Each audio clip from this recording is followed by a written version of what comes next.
So Indians 36 impairment of assets में जब हम वैल्यू इन यूज कंप्यूट करते हैं तो हमें year wise estimated future cash flow चाहिए होता है। अब ये year wise estimated future cash flow क्या चीज़ है?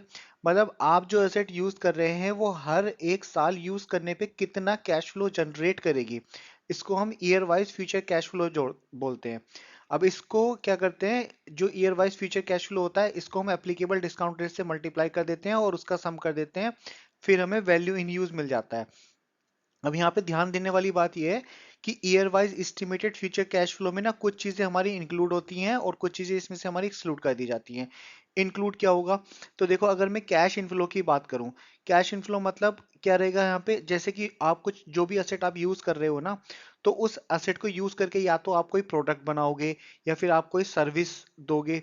तो उस प्रोडक्ट को बेचने से या फिर सर्विस को देने से जो आपको पैसा मिलेगा ना, उसको हम क्या बोलेंगे? कैश इनफ्लो बोलेंगे। ठीक है।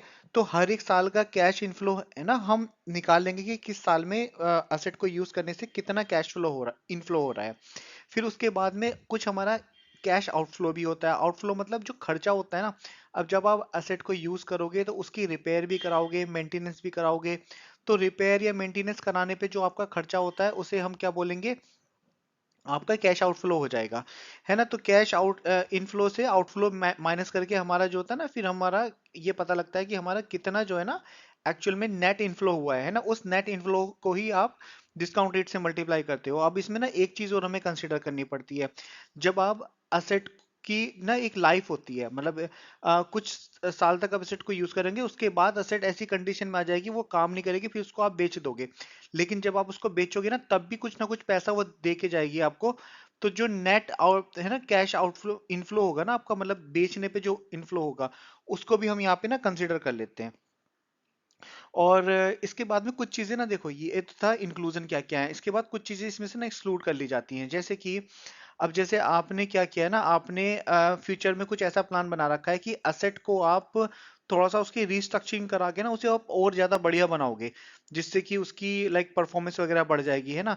तो भविष्य में अगर आपका कोई ऐसा प्लान है जिसके लिए आप है ना लाइक बाध्य नहीं हो, कुछ ऐसी चीज ना, जैसे कि मतलब एक तो है कि आपने कोई रिपेयर करानी पड़ती है, उसको आपने कंपलसरी करानी पड़ेगी, है ना। लेकिन एक ऐसी चीज है, एक ऐसा रिस्ट्रक्चरिंग है जिसको कराने के लिए आप आपके ऊपर कोई कंपल्शन नहीं है।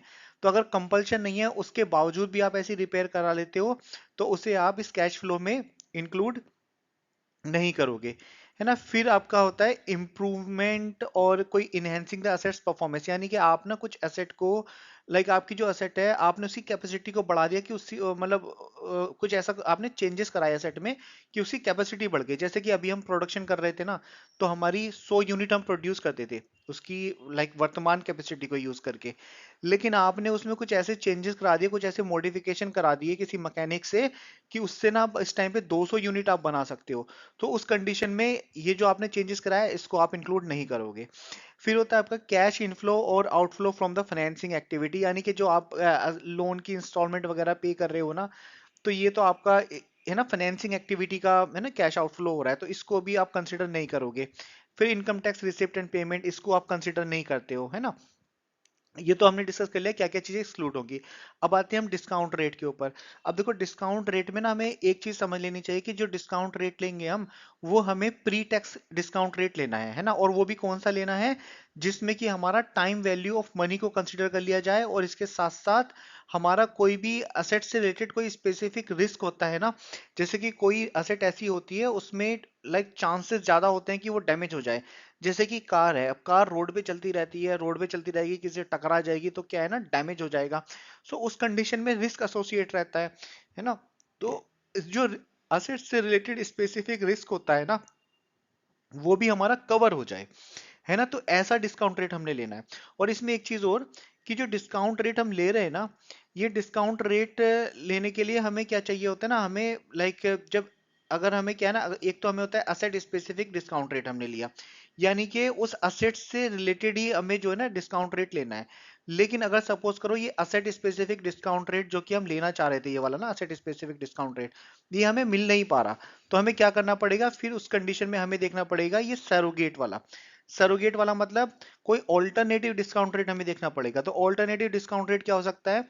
इसमें एंटिटी की weighted average cost of capital आप कंसीडर कर सकते हो, एंटिटी का इंक्रीमेंटल बोरोविंग रेट है ना, जिसपे कि वो लाइक बोरो कर रहे हैं, वो आप कंसीडर कर लोगे, या फिर अदर मार्केट बोरोविंग रेट को आप कंसीडर कर लोगे। अब यहाँ पे कभी कभी क्या होता है ना, देखो ऐसा होता है कि कभी कभी कंपनी जो होती है ना, उसको जो कैश इनफ्लो होता है या फिर आउटफ्लो होता है, वो फॉरेन एक्सचेंज में होता है। जैसे कि आपने कोई बाहर से लाइक है ना असेट खरीदी थी, कि इंडिया के बाहर से खरीद लिया आपने कोई एसेट, उसमें आपने फॉरेन करेंसी में खरीदी है ना, लोन पे कर रहे हो या फिर कुछ रिपेयर कराते हो, उसके लिए फॉरेन मैकेनिक बुलाते हो आप, उसको आप डॉलर में पे करते हो, है ना। तो यहाँ पे आपका कुछ कैश है ना आउटफ्लो या फिर इनफ्लो अगर आपका क्या होता है ना, वो फॉरेन करेंसी में होता है। तो फॉरेन करेंसी का जो कैश आउटफ्लो इनफ्लो होता है, सबसे पहले आपने क्या करना है, उसे प्रेजेंट वैल्यू में आपने कन्वर्ट करना है ना, उसी कंट्री का डिस्काउंट रेट यूज करके। ये ऐसा नहीं कि आपने जो कैश आउटफ्लो होना है आपका डॉलर में होना है और आप डिस्काउंट रेट क्या का यूज कर रहे हो, आप डिस्काउंट रेट यूज कर रहे हो रुपी का। तो ये सब काम नहीं करना है। अगर डॉलर में आपने लोन लिया है तो डॉलर का ही डिस्काउंट रेट आप यूज करोगे, है ना। फिर उसके बाद जैसे आपने प्रेजेंट वैल्यू कंप्यूट कर ली, तो प्रेजेंट वैल्यू कंप्यूट करने के बाद में फिर आप जो एक्सचेंज रेट चल रहा है ना, पहले तो डिस्काउंट रेट से मल्टीप्लाई करके आपने प्रेजेंट वैल्यू कंप्यूट कर ली, फिर जो जो डिस्काउंट मतलब जो कि लाइक एक्सचेंज रेट चल रहा है, एक्सचेंज रेट से मल्टीप्लाई करके फिर इसको आप रुपी में कन्वर्ट कर लोगे, ठीक है। तो यहाँ पे इस तरह से करके आपको फॉरेन वाले का है ना लाइक कंप्यूट कर लेना है कि कितना आपका कैश आउटफ्लो या फिर इनफ्लो होने वाला है।